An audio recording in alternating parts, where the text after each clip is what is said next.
ভালো লাগছে না খারাপ লাগছে? মন খুলে বলো যে এটা আমার বেশি লাগছে, এটা আমার কম লাগছে। বেশি একটু লাগছে কারণ আমার এই কাজের লাইফের এক্সপিরিয়েন্সে আমি মাত্র 2 বছর কাজ করছি। আগের বছর থেকেই কাজ করা শুরু করেছি। তো আমার এই কাজের মধ্যে এই দিদিই ছিল আমার প্রথম নতুন কনে, যাকে আমি নিজের হাতে পুরোটা সাজিয়েছি। বার কর দেখি কি হয়েছে। কালকে কোনো বক্স বাজেনি আর তাই আজকে ভালো লেগেছে? তোকে এত মিষ্টি দেখতে কেন রে? তুই কি লজ্জা পাচ্ছিস? মেকআপ করেছে পুরো সাদা হয়ে গেছে। এত মেকআপ করেছে?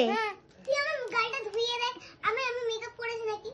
আরে ব্রাইডকে যখন টাইম দেওয়া হয় 1:30টা এবং ব্রাইড সেখানে 2 ঘন্টা লেট হয়, তখন কি আর করা যায়, এরাই হয় আমার সঙ্গী। তারপর ফাইনালি আমার ব্রাইড চলে আসে। চলো শুনে নেওয়া যাক ওর কেমন লুক চাই। সিম্পল সোভার তোমার মতন একটু করে দিও, ঠিক আছে? আর কিছু বলার নেই। আই মেকআপটা শুধু সফটের উপর রাখবে, বাদ বাকি। লিপস্টিক কেমন চাই? লিপস্টিক রেড, আমার বরের ফেভারিট রেড। আর এমনি তুমি করে কতক্ষণ বসিয়েছো আমাকে? পাক্কা 2 ঘন্টা। চলো দেখা যাক লুক কেমন হয়। হ্যাঁ নিশ্চয়।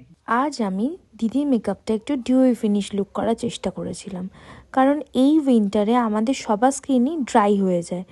তো ডিউই ফিনিশ আনার জন্য কিন্তু আমাদের যে প্রসেসগুলো দরকার, সেই প্রসেসগুলো ফলো করে আমি মেকআপটা করা স্টার্ট করেছিলাম। প্রথমত ডিউই ফিনিশ রাখার জন্য আমাদের সবথেকে মেন দরকার আমাদের স্কিনে হাইড্রেশন।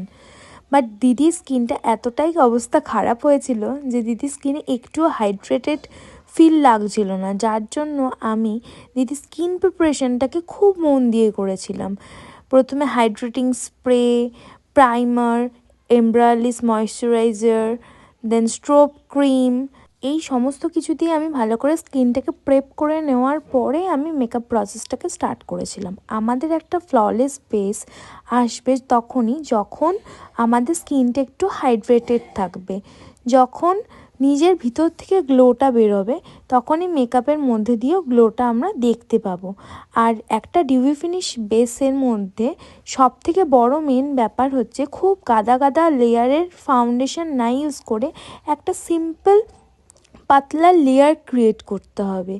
এবং অবশ্যই আমাদের সেখানে কম্প্যাক্ট ইউজ করতে হবে ট্রান্সলুসেন্ট পাউডারের বদলে। তার সঙ্গে আমাদের মাথায় রাখতে হবে আমাদের ক্রিম প্রোডাক্টটা বেশি করতে হবে। অর্থাৎ আমরা ফাউন্ডেশনের পরে cream concealer, cream contour, cream blush এগুলো ইউজ করব। দেন আমরা পাউডার কন্ট্যুরে যাব, পাউডার ব্লাশে যাব। তাতে কি আমাদের গ্লোটা একটু ভালো মতন করে বের হয়। তো এই প্রসেসকে আমি মাথায় রেখে দিদির আজকের লুকটাকে আমি ক্রিয়েট করে দিয়েছিলাম।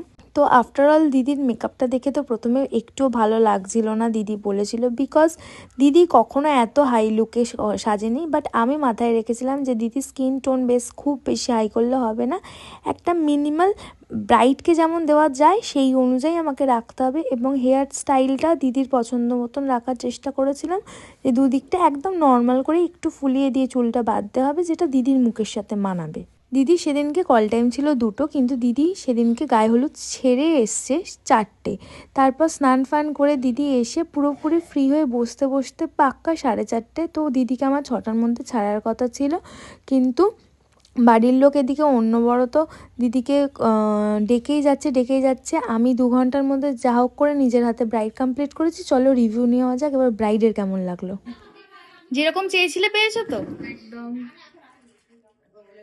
এবার হাব রিভিউটা আমার বর দেবে দেখে। বরকে দেখার পর পাবো, হ্যাঁ তাই তো? এমনি ওভারঅল আমার খুব ভালো লেগেছে।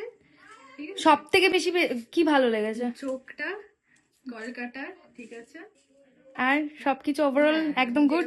দিদির প্রথমে মেকআপটা হয়তো পছন্দ হচ্ছিল না, কিন্তু দিদি যখন বাড়ির লোকের থেকে ভালো ভালো শুনলো, তখন দিদি নিজেই আয়না ছাড়তে রাজি হচ্ছিল না। আদেও কি দিদিকে ভালো লাগছে নাকি দিদি বেকার বেকার ভয় পাচ্ছে, এটা কমেন্ট বক্সে জানাতে ভুলো না।